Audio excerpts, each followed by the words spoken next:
On the Edge with April Mahoney Brains. Here, this is the place where the conversation is pointed, the guests are sharp, and the responses are never dull.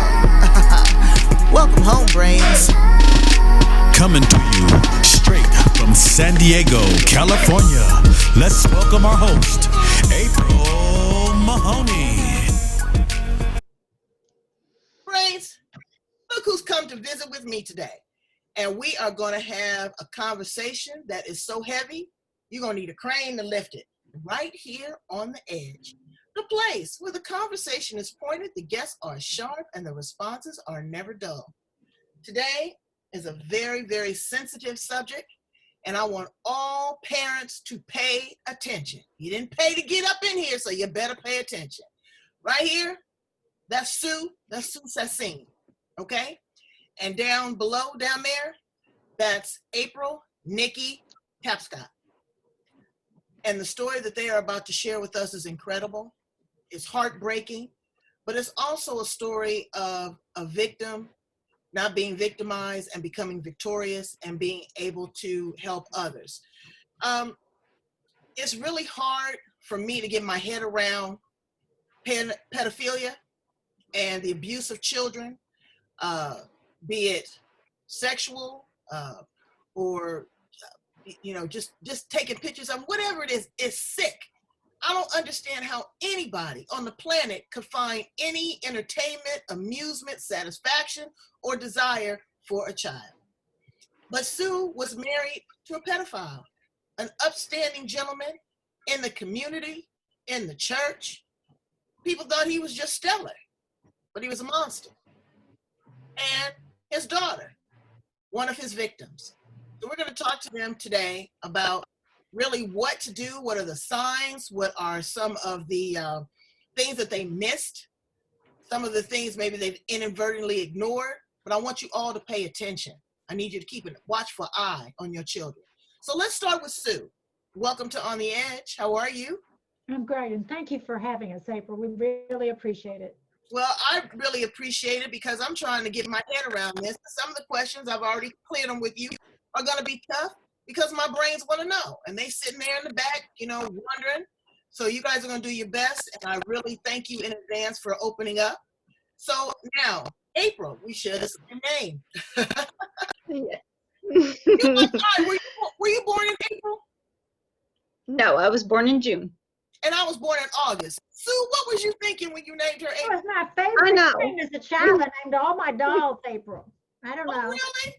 Sounds right. Well, I love my name. I do. And I was born in August. But see, my parents was in the 60s. So I think they might have been tripping a little bit. They didn't know what time it was. Let's start with you, Sue. Tell me a little bit about you and about your marriage and your relationship.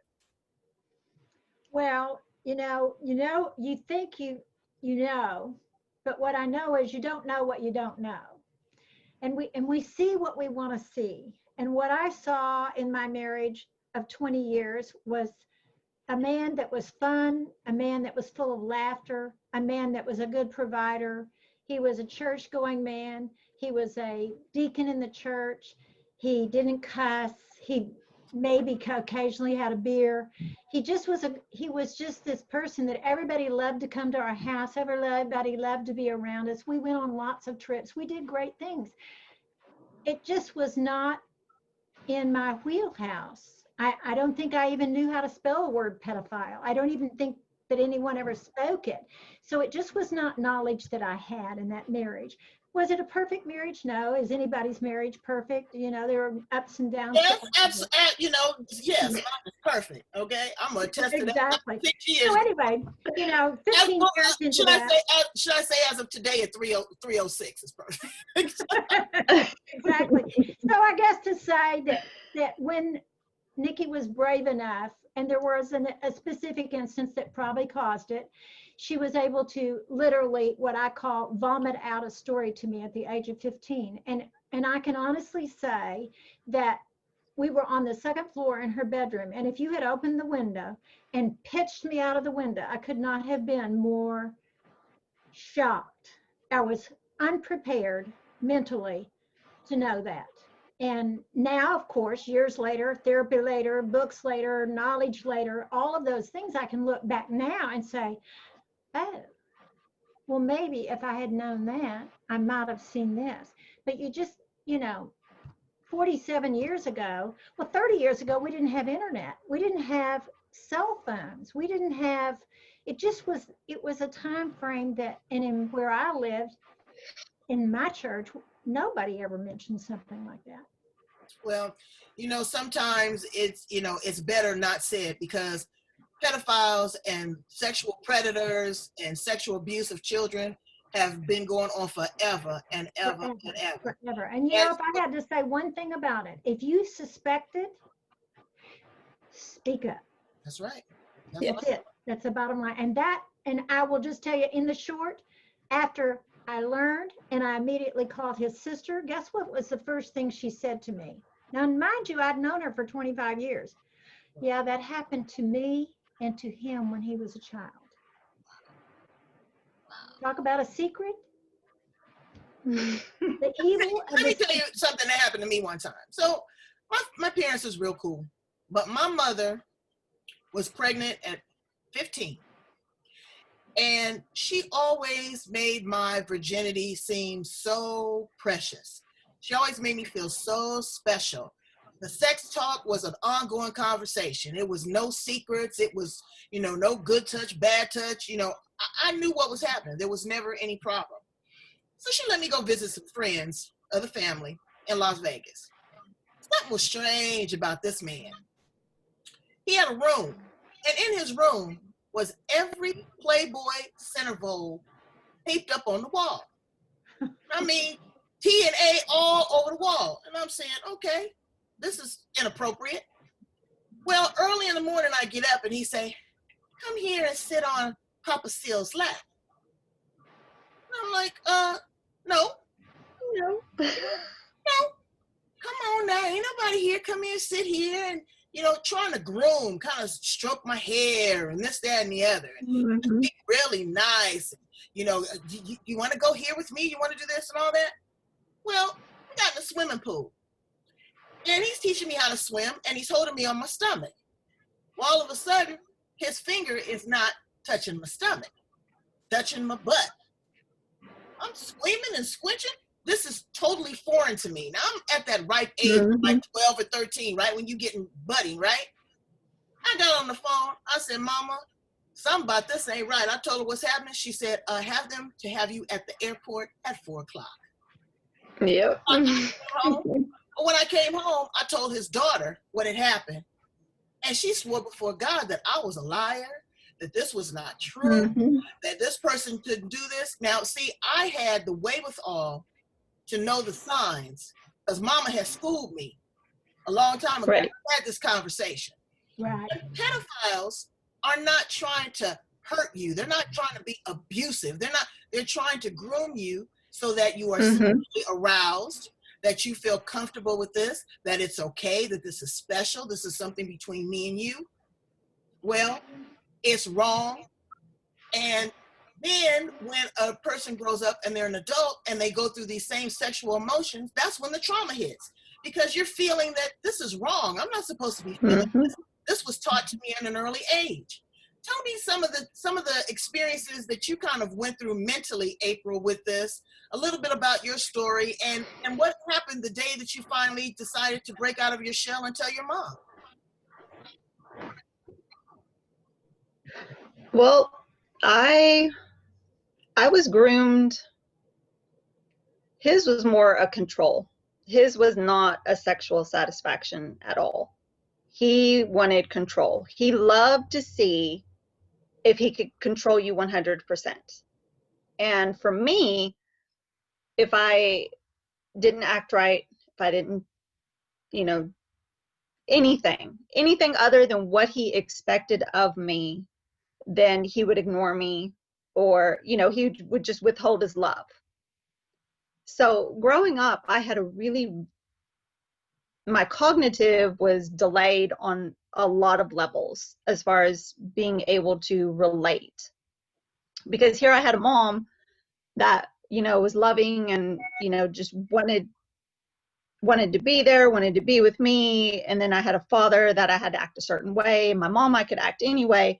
So it was just always a tug and pull with me when I was little. And he played mind games.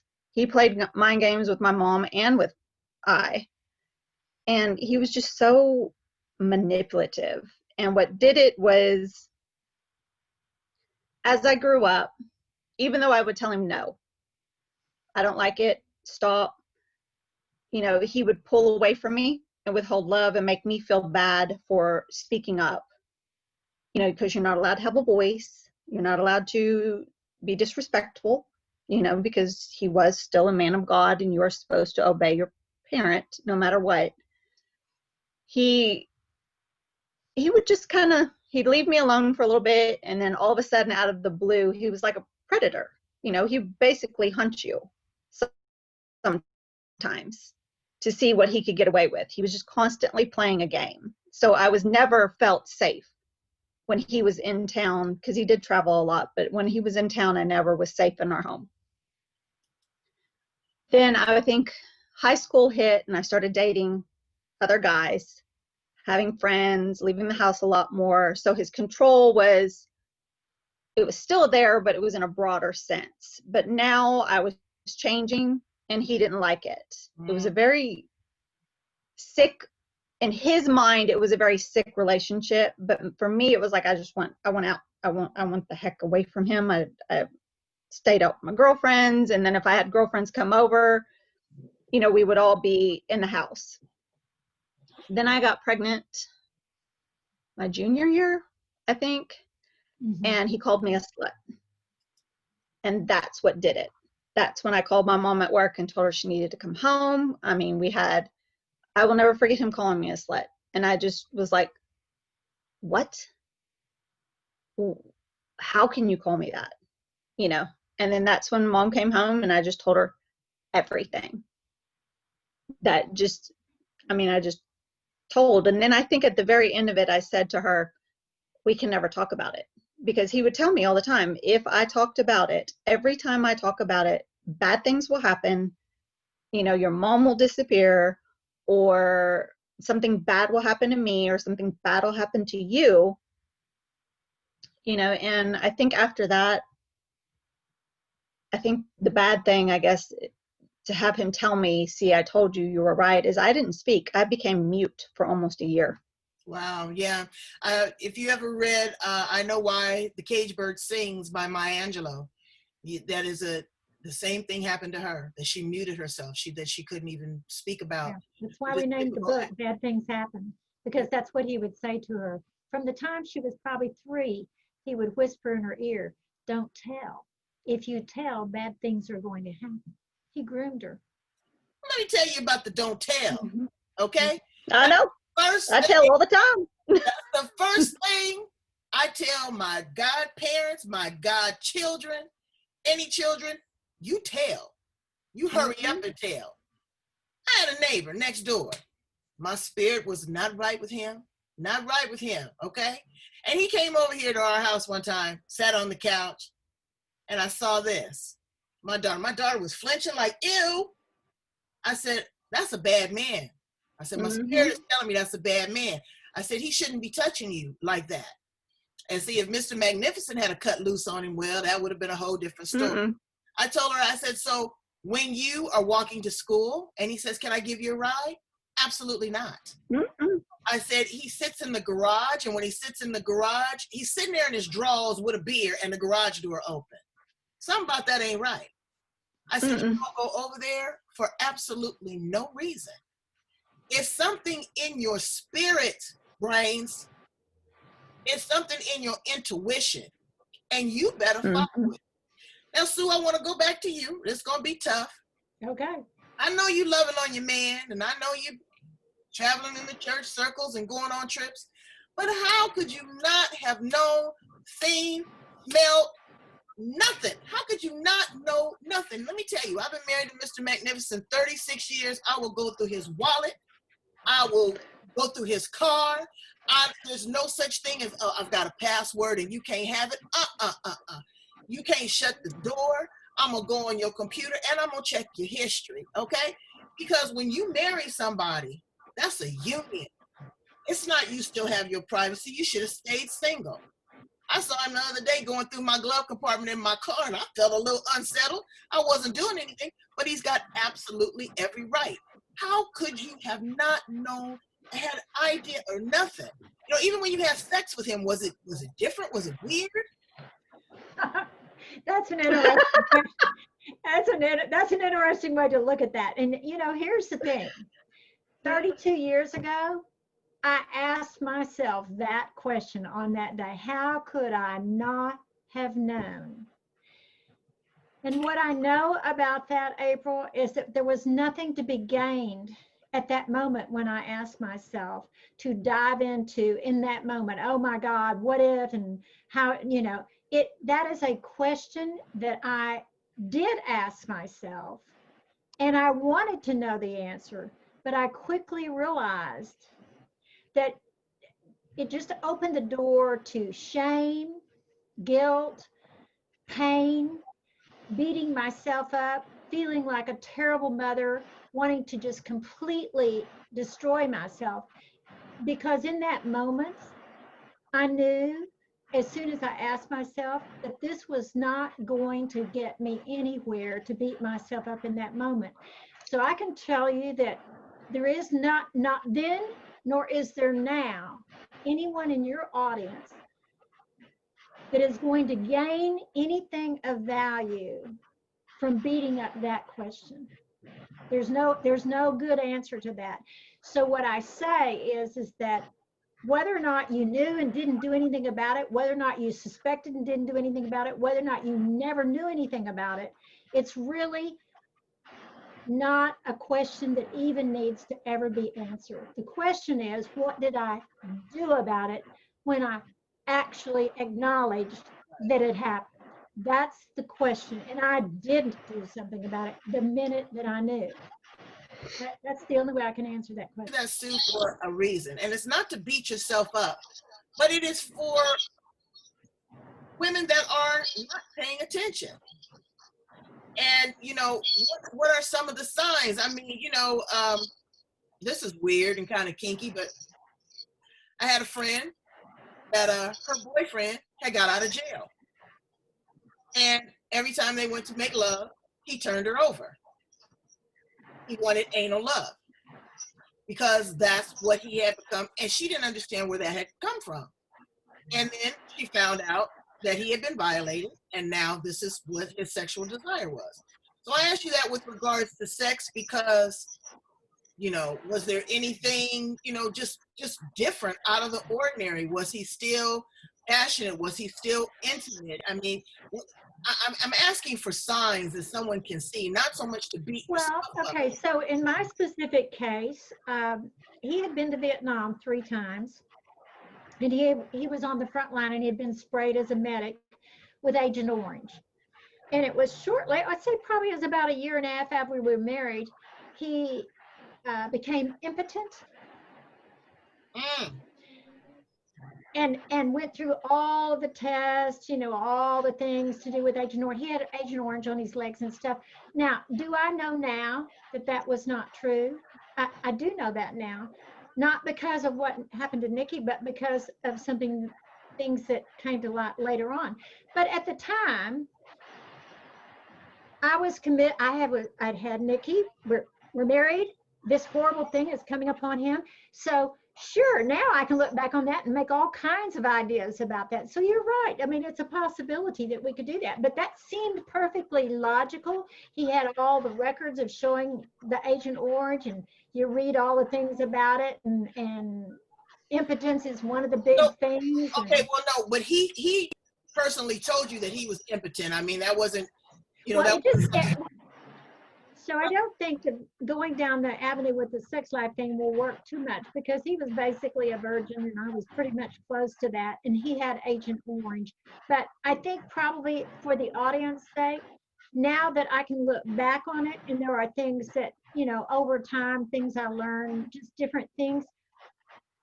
One of the things I know is that if this begins with a child that is 2 or 3 years old, it's a behavior that is normal.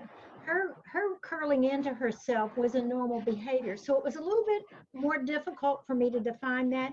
And I'll give an example. She always sat on his lap. I mean, they were best buds, and we'd be up on the sofa watching TV, and he'd grab up a blanket because she said she was cold. And I mean, there was just nothing about that. I look back now and I get that that might have been a sign that they were always under this blanket together, and that there might be some touching and things. I mean, those are the kind of things that I would say now. Right. Another example was my daughter. I took it to mean that she always wanted little girlfriends over all the time.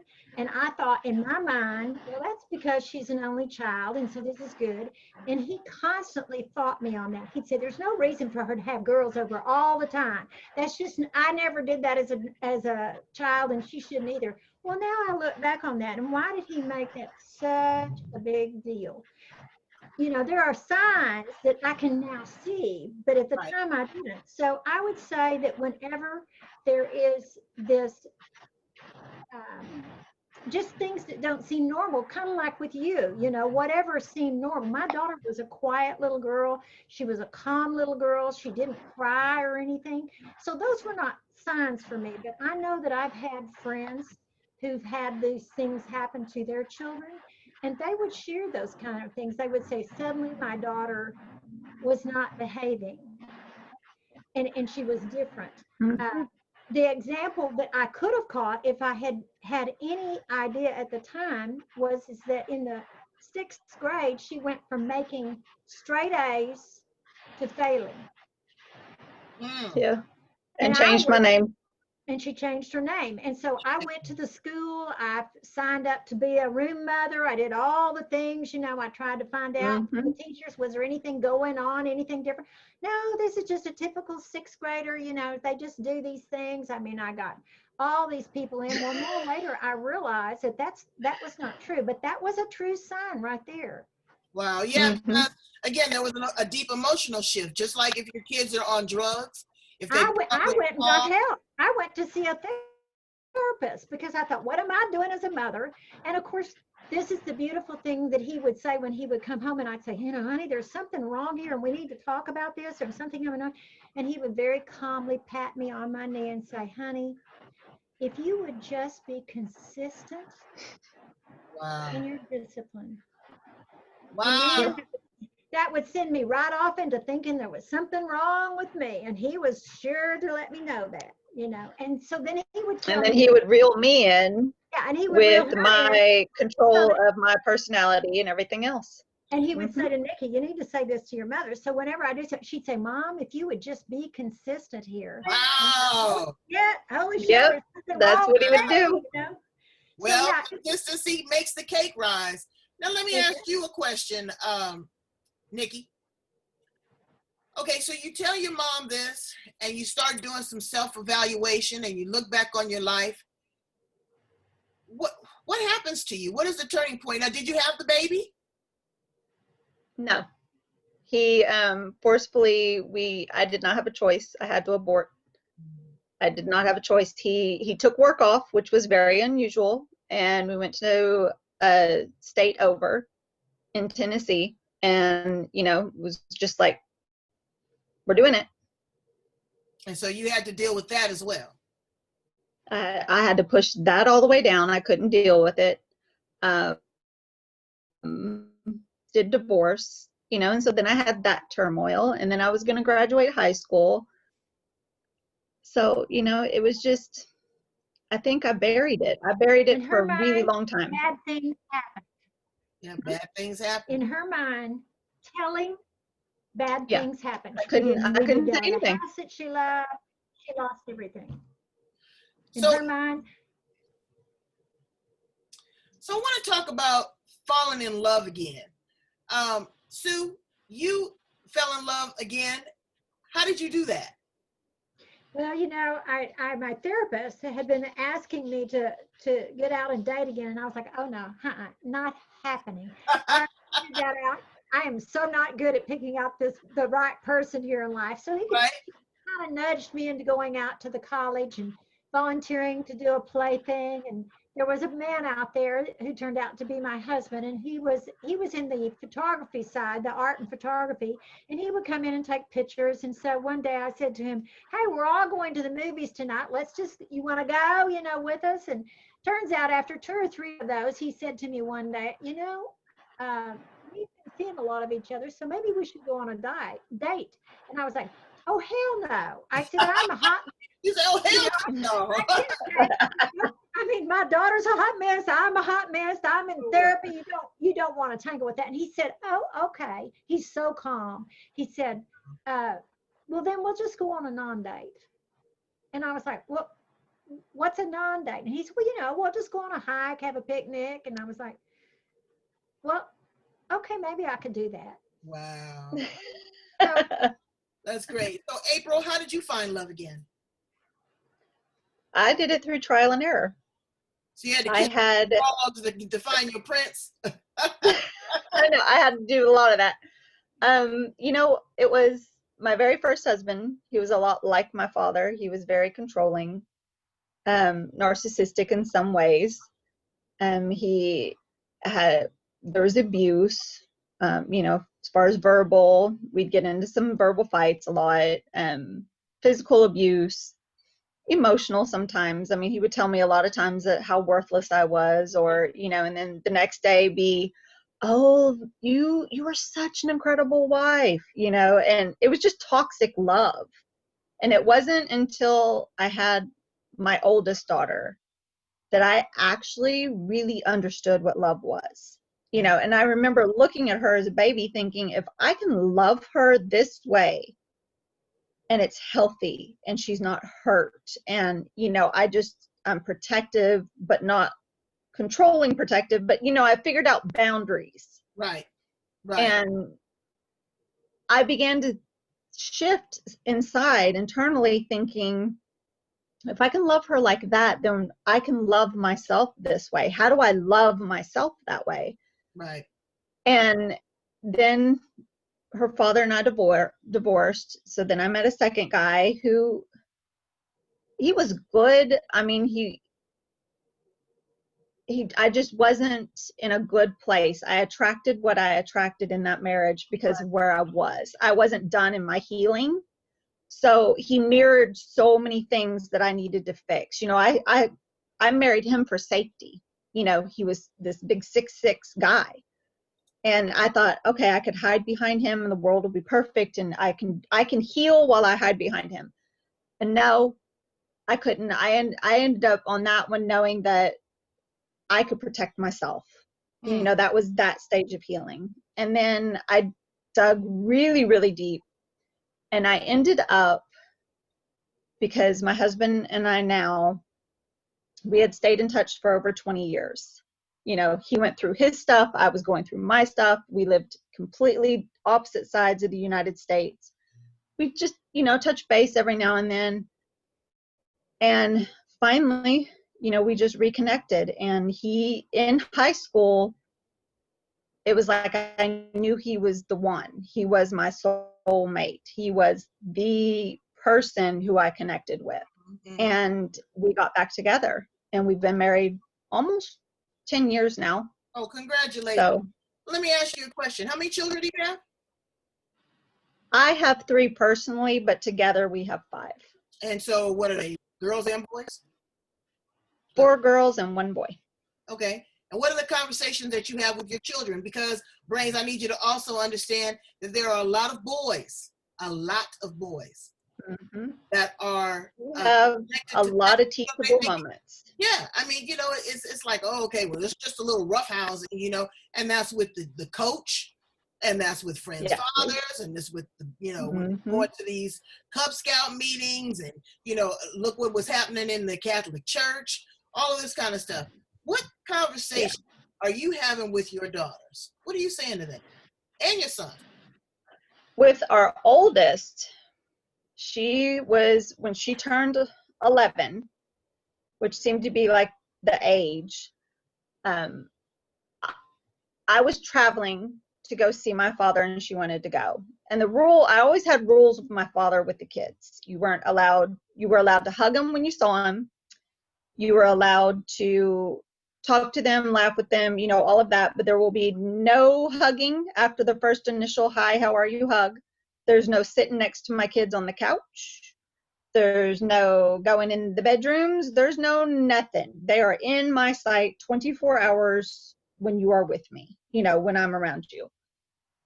And when they got old enough, I felt, between after 10 with them, but I didn't get our oldest until she was over 10. So at 11 years old, I sat down with her and I talked to her about what he does.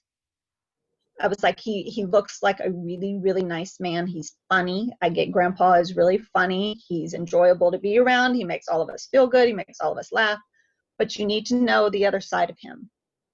And that was always my teachable moments with them, that you're old enough to know. I don't want you, this is why I tell you, you cannot leave my sight, but in the world, you're not always going to be in my sight. Right. We train a lot of athletes. We're at a lot of baseball, football, basketball games, soccer games.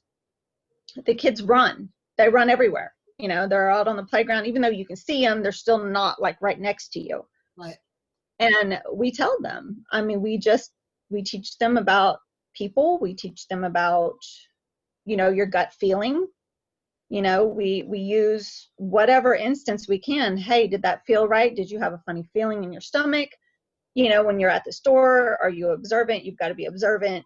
If people are following you, those kind of things. And we just incorporate it with them. And then with the friends at houses or your teachers, or people online, because that's a real huge problem with grooming online with the chat boxes of. Well, it's a huge problem because these parents are looking for a distraction for their kid.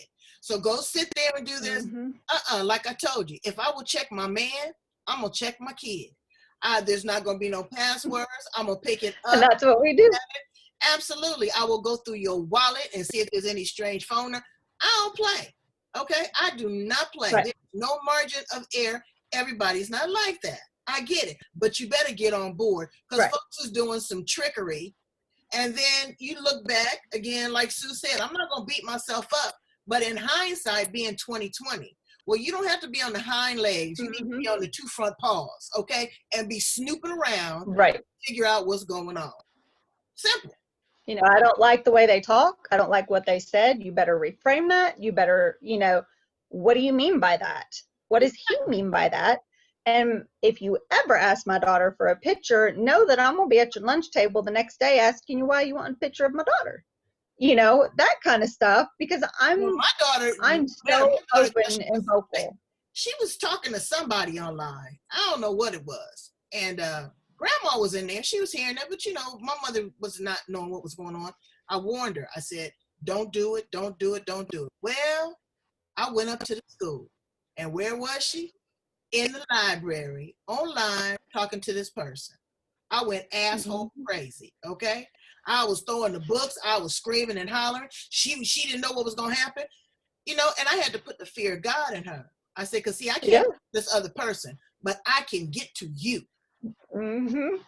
And so you got to put your foot down. This is not something to just casually say, well, honey, it's okay. And, no, you got to have that raw dog, pet bull kind of conversation with your kids because they got to be afraid of somebody.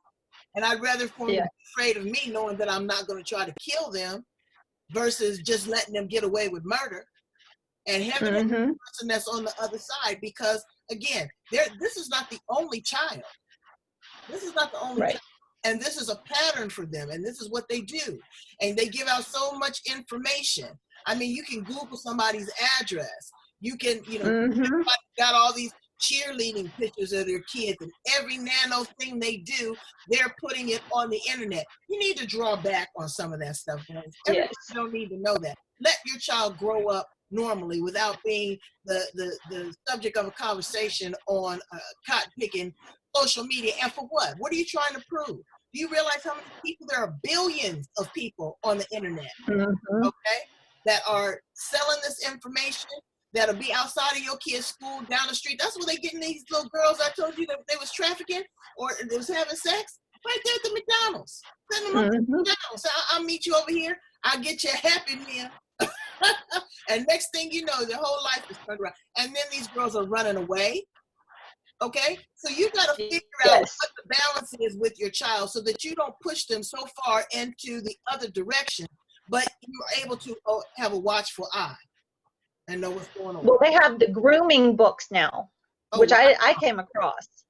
And people can buy them to learn how to groom. And I'm like, Ooh. what? And I'm like, well, if somebody starts filling your head with, we don't care about you, or we don't love you the way they can, which that was what my first husband used to say to me, you know, that you've got, you have to use your logical mind. You've got to step out of the emotion of somebody's paying attention to you, because I get it. You're young, you're a teenager, you know, somebody else is paying attention to you, but you've got to be smart about it. Do not fall for, well, they don't care about you enough, so why don't you come and run away with me, or come meet me outside so I can see you, and then they take you. Or I'll buy you this, or I'll buy you that. What they buying brings is your soul. Okay? They buying your soul, your heart, your integrity, your future for a pair of Nikes and some booty shorts. Really? Yeah, you know, if I might add something, I think that in my world, in my young world of my life, there was a huge amount of naivety for me.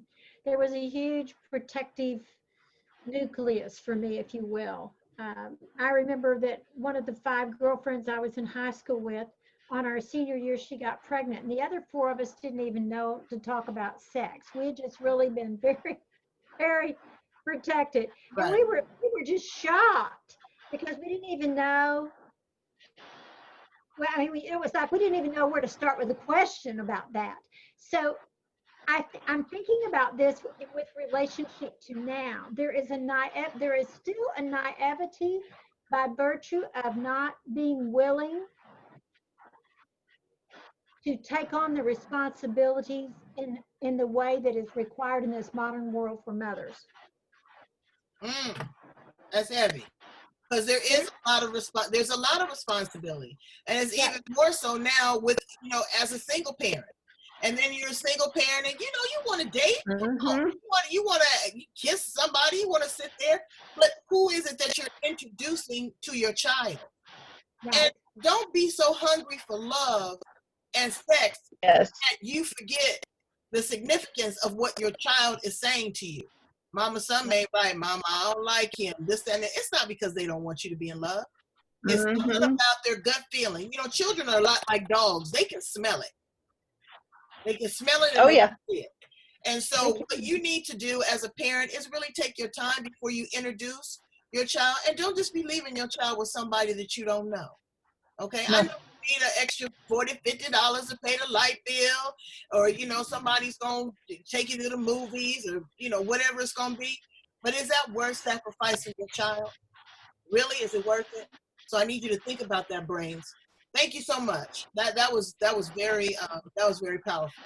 It was awful. Because I told, now I had to have an abortion to show me, told you, if you wouldn't have told, you could have, you know, had a baby, you could have been with your boyfriend, you could have been happy, but because you told, this is your punishment, and bad things have happened to you yet again. Just shut your mouth, is what he would tell me.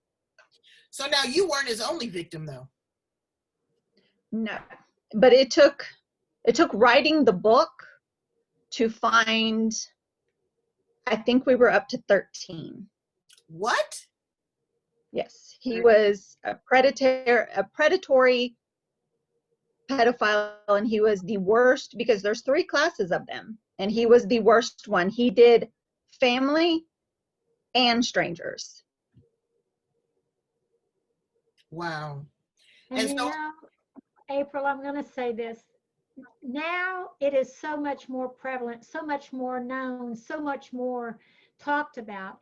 But in that day, there were I immediately, that day, there was a neighbor down the street that was a Christian counselor that I went to, and he left town the next morning, like at 4 a.m. for a 10-day trip. So fortunately, there was that. But it took me 3 weeks to get him to admit, once he got home, that he actually did it. And immediately the police were contacted. And I said to the police, please do not go to my daughter's high school and speak to her. Do not, because they said, well, we have to speak to her.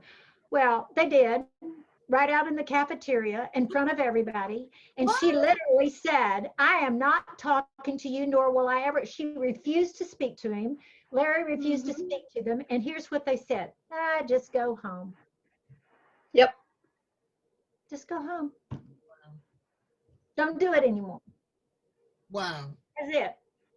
That's it. Yep. That They said, probably, I think, that would not probably happen now, but back then, Yeah. yeah, I think he said, if you put me away, then she doesn't have like college. She won't have a car. She won't have this. You know, I'm the What he said sole to the bread earner. police. And, you know, totally played the police department. And they did. They just said, go home then. We don't ever want to see you in here for this again. See, Brains, this is what I'm saying. You know, you don't want to take matters into your own hands. So to avoid that, you need to have the conversation with your children, okay? Mm-hmm. If anybody touches you and it's uncomfortable, that body part belongs to you. If you are around someone that tells you don't tell, you don't say anything. You come home and immediately you tell. I think there's a whole new avenue to that, though, that parents, adults, and kids, and I mean, kids are so resourceful now, it's unbelievable. Grooming really needs to be talked about and brought to the forefront of, because that's where it starts. Then, because they have to see how far they can, you know, if it's control, they have to see how much you'll talk or what your likes are, or, you know, how much they can get away with first. Mm-hmm. And then until they feel comfortable that you won't say anything, then the controlling of, well, it's just our little secret. Right. You know, but that again, kind of stuff. It's the influence on the parents. You know, parents, now look, I had slumber parties. I went to slumber parties. That was all fine and good. But there will be, oh yeah, now I don't even want my girls to go to one. You know, because you don't know what's going on. But see, I would show up at like 10 o'clock. What y'all doing? I brought y'all some popcorn. I know you was up watching movies. You never know what is going on in somebody's household, okay? And there's a lot of good people. Now, this is not to make you paranoid, because we got enough going on in the world right now. But this is to make you aware of what's going on. You know? I didn't even know in middle school that he was doing it to my friends. I didn't even know. But that was a time period that I found out 4 of my friends, my personal close friends that used to come out, because I didn't go to other people's houses because I didn't trust anyone. Right. I was fine inside my room, you know, in my little shell. So I had friends come over all the time. Plus we had a pool, you know, I mean, we had a gorgeous house. I didn't even know he cornered them. That is how manipulative, you know, oh, you need to go, you know, throw chlorine in the pool, or, you know, go do something. And then my friends would be inside the house making lunch with him. You know, it didn't dawn on me that he would even do something to one of my friends either. And I mean, I know as a child, you don't really think about that, but a young woman that it was heartbreaking when she told me her story, because these 2 little girls were playing in the room, and one of the little girls' mother heard him say, you know, does your papa make you kiss and lick him all over? And she goes, yeah, we do it all the time. But one time it choked me. So you know what that meant. Mm-hmm. And I was like, and her mother heard this. Now see me?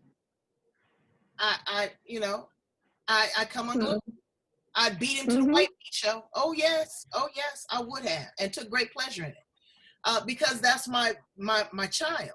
So when you had to come, you know, and face your friend, and you had to get back in the community and keep your good name, how did you do that? How did you begin to rebuild yourself? How did you begin to start all over again?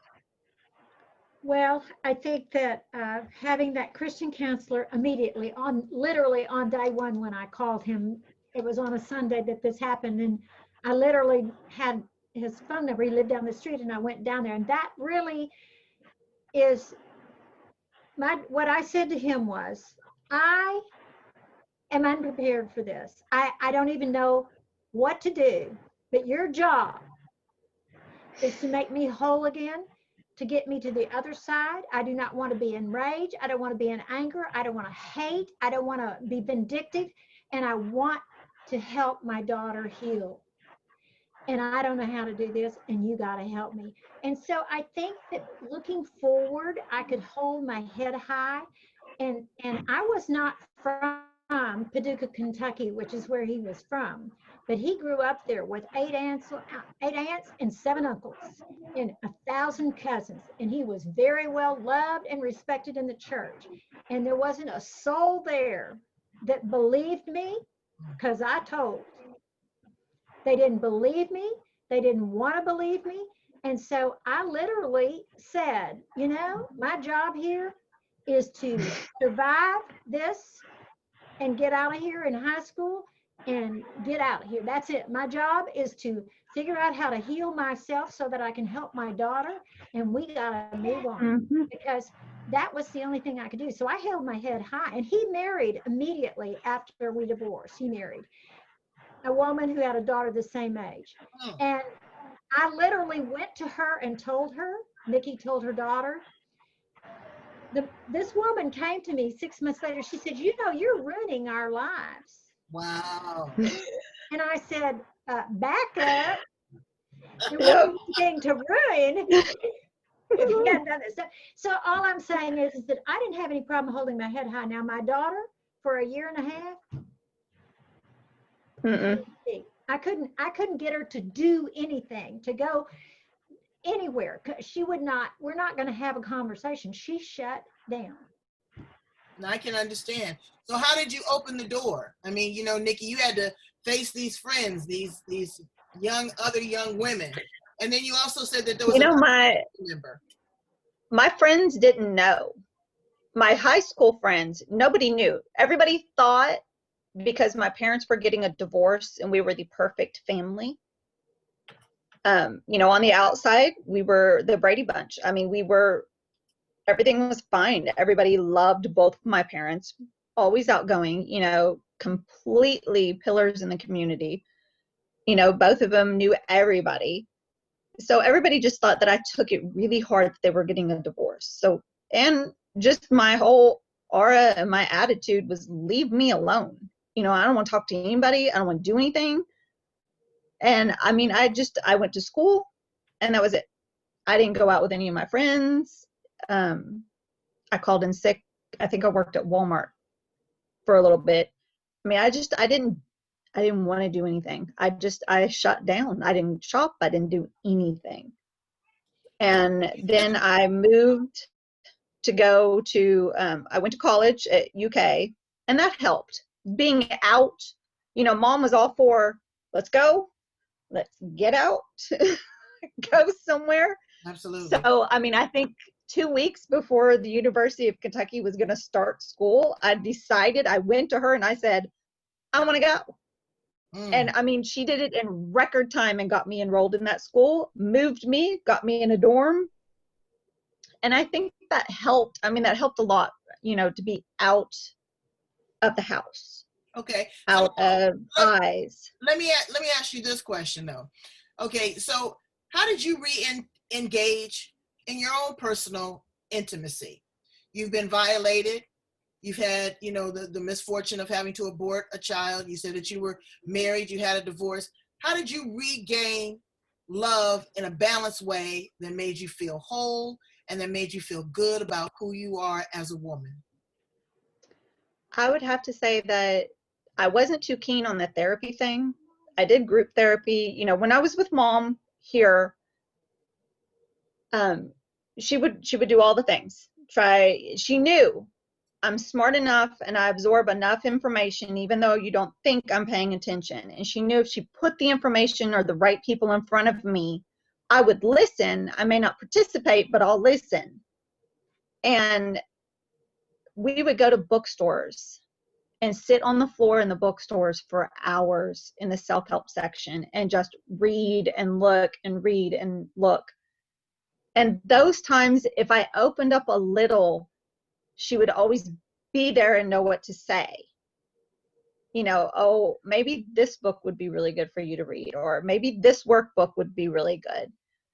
And then when I moved to California, see, my experience was I did have a therapist in high school when my dad was sitting in therapy with me, because that was part of the deal between him and my mom, that he had to go to therapy with me.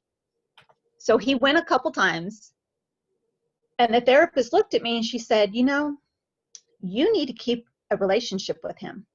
He is your dad. And if you do that, then he'll never do this again. Well, in my mind, I am black and white on certain issues. You know, there's certain things that you will tell me, and it's just like, to a T, that's what I do. So in my mind, I thought, okay, if I keep a relationship with him, he is my dad, that makes sense.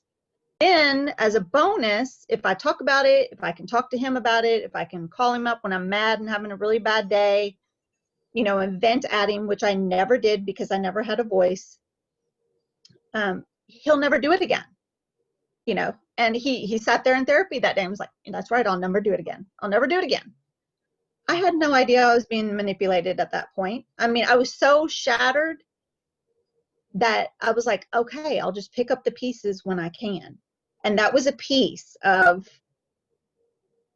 I can do something. I can make sure nobody else has this in their life just by talking to him. So for the past, what did we say, 30 something years? 32 years. I kept him in my life. No one understood that, but it helped me personally. I know. It helped me personally in so many ways grow, because I got to, every time I faced him, I got a piece of me back. It would panic me and I'd be in complete anxiety mode and I'd be sick for like a week. You know, mom would be like, I don't know why you keep going back. He just does it every time. I don't know why you keep going back. But it was because I healed a piece of me. Okay, so you healed a piece of you, but during that time, do you think that he was still exhibiting these behaviors and still doing this? I lived in California. He lived in Ohio. We didn't see each other.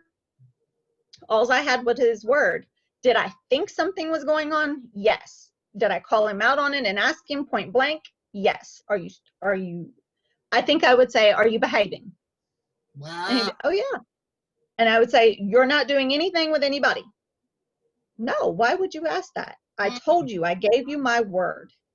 Well, I can't say names or be too specific, but I know of 3 people that at his funeral, I knew of 3 people that I could point out and say yes. Wow. And one of them was the reason why he passed away, is because she filed charges. All right, so bring me up to that point. The poor, unfortunate soul, sick soul, committed suicide. Yes. Tell me when you found out about that. Well, I need to say that she is brave. She is very, very brave.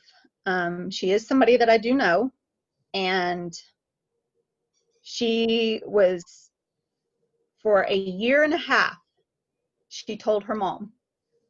I believe it was a year and a half. I know it was at least a year. She told her mom and was mad and upset because no charges were brought. And she was a minor at that time. And when she turned 18, she finally, I don't know if she convinced, talked into, I don't know what the word is, but her mom finally filed the charges on him. That was on they tipped him off on a Sunday night. Monday morning, she called and filed the charges. Wednesday, he said that he answered the door willingly when they gave him the charges, you know, and when they, what's the word? They didn't arrest him, but they served him the papers on Wednesday. The papers supposedly said he had until Friday afternoon by 5 p.m. to turn himself in.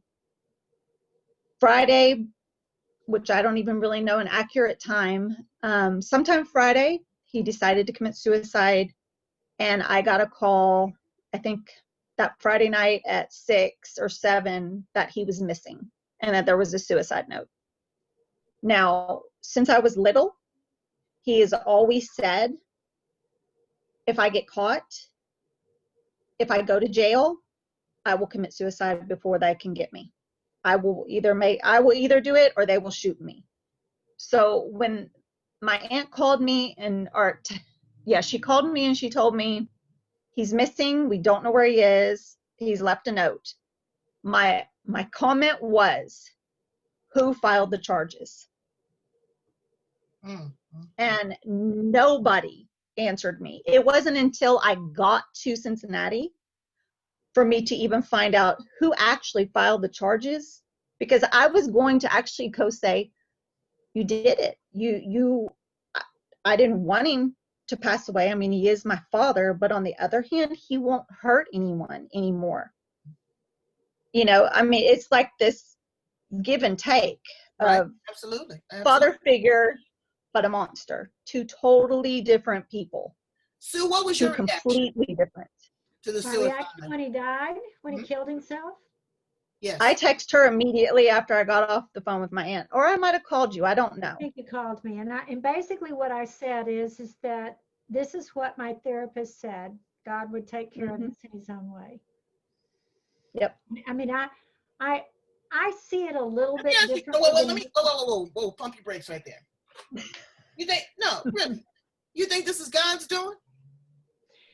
I see it a little bit differently than Nikki does. I think that the truth is that children want their parent to love them.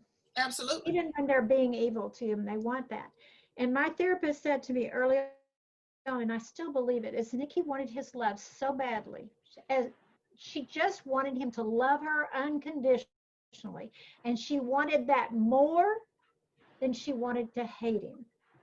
Of course. And even when she found out that he killed himself, she did not want to make that be bad. She wanted to love him more than she wanted to hate him. And she gets to have that right to do that. I mean, that's just the way it is. But I was relieved that she could no longer seek that love. That's how I felt as a mother. I am relieved that there is no possibility that she will ever get that love from him, because he was not capable of it. Because I don't know. I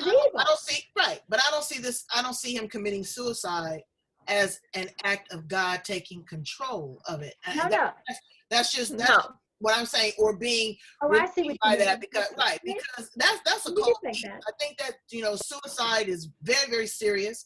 You got to be in a way different headspace. You have to feel so isolated, so ashamed, so he was angry that he was caught. That is why he did it. He was angry that he could not get out of it. He tried every single way to get out, and he was mad. And he lost control. That's what it was. He completely lost control. But I'm trying to think, I understand that you're saying that you're relieved, Sue, that, that he couldn't victimize, he couldn't hurt anybody else. But it's just really, it's hard for you to kind of, again, move forward with this in your life, because you've got to think about that too. You've got to think about how vulnerable he's still a human being, no matter what it is. And he was victimized himself, according to what this family member said. And hurt people. Mm-hmm. They do. There is a endless cycle of pain. And I just say right now to anybody, because I'm telling you, I got over 62,000 fans in 40 countries. And unfortunately, there might be a pedophile in there. I go through my Facebook page and I see all these men, liking all these women, and you're beautiful and you're this, and I click on them. There's no information on them. They stalking something. And also, brains know that there are female pedophiles. Yes. Okay? Mm-hmm. So you remember that school teacher that was having sex with her student and got pregnant twice and all this kind of stuff. So don't think that there are not women. Well, and they don't have this neon sign on them. They don't have this neon sign on them going, I'm a pedophile. No, they You know, look at Ted Bundy. I mean, his neighbors all thought he was the most wonderful, sweetest, kindest man that ever could be. Yeah. So you just. Well, I'm always looking at folks with a side eye. Yes, Brains, I'm looking at you with a side eye too, because you never know. And all these people are making all these connections, and you're allowing your children to have so much freedom on these websites, and people are talking to them. And here in California, where I live in San Diego, there's sex trafficking. I saw it before all this pandemic. I'm sitting at the soul food restaurant looking out the window, and I'm seeing 3 or 4 young girls. I mean, you know, got all of their goods hanging out, rolling up to these cars. And then I'm sitting there for about an hour and a half. Okay, coming back. So what they call it is putting them on the blade.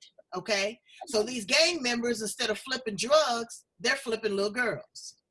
And that is human trafficking. It doesn't have to be across state lines. It doesn't have to be across borders. And you know, when they take these children and they traffic them, this is a little bit different.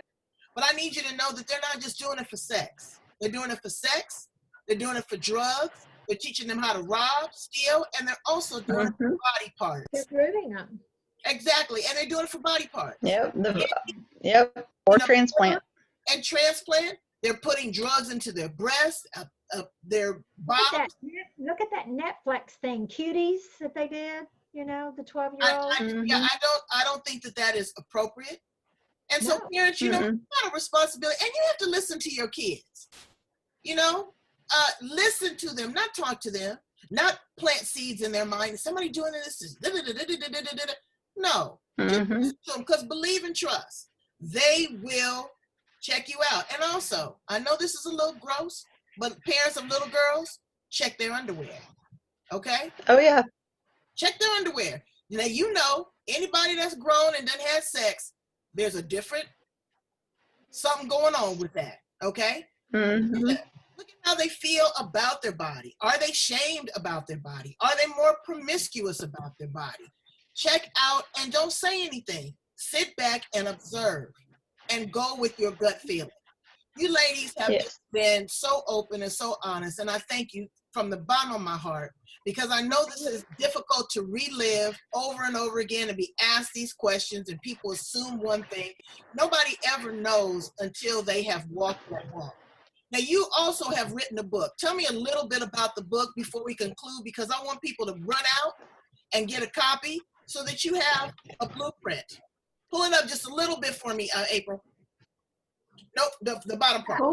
Back a little bit. Yeah, that's it. Yeah, that's the bottom part. There you go. Look at that, Brains. It says, bad things happened. Okay? So they have written that book. It is on Amazon. You will have an opportunity to win a copy here. I have had so many people love, like, and share. They're going to love, like, and share this interview for information. Show it to your young kids. Let them know this is the real deal. This is a conversation that we are having. This is going down. And again, I don't know, who was this jerk that was trafficking all those young girls? Epstein? Yeah, Epstein. I'm going to tell you something, Brains. In my mind, he ain't dead. Okay? I don't think he's dead. It was too smooth. It was too easy. Just to, you know, give him a little something. You know, they got the knockout drug. Slide him out. Slide him right onto that island that he was at. Why? All of a sudden, yeah. Oh, yeah, all of a sudden. You know, how you just get rid of a billionaire? No camera, nothing to prove. No. And I tell you, if you guys really knew what was going on in my brain, you know, I ain't trying to put no bullseye on my back, but let me tell you, it's a cold piece, and I don't believe a lot of it. And there's a lot of people. Let his little girlfriend there that's in there, let her sit there and bake for a few more hours and be violated by a couple of those guards and see what that feels like. She's going to sing like a canary, and I'm telling you, it's going to upset the apple cart. Because there's a lot of people out there, and there's a lot of people that are doing it, and it's more prevalent, and I ask that you get help. If you know that there's something wrong, I've talked to professionals, and they really say that there's really no cure for something like this. There is no. But there are warning signs, and there are triggers. Just like a person that may be on drugs or alcohol, there's certain things that trigger this behavior, and they know how to stay away from it.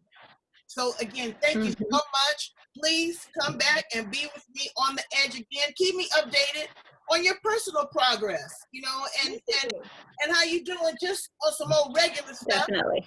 Because that's what's important to me too, your well-being, and that you're able to recover and you're able to move forward and help others. Okay, and that's what we do here on the Edge Brains. Okay, we are all about love, we're all about wisdom, we're all about understanding and compassion. Thank you, ladies, so much. Thank you for having us. Thank you. Love you. Okay, you guys are Bye. the best. Bye-bye.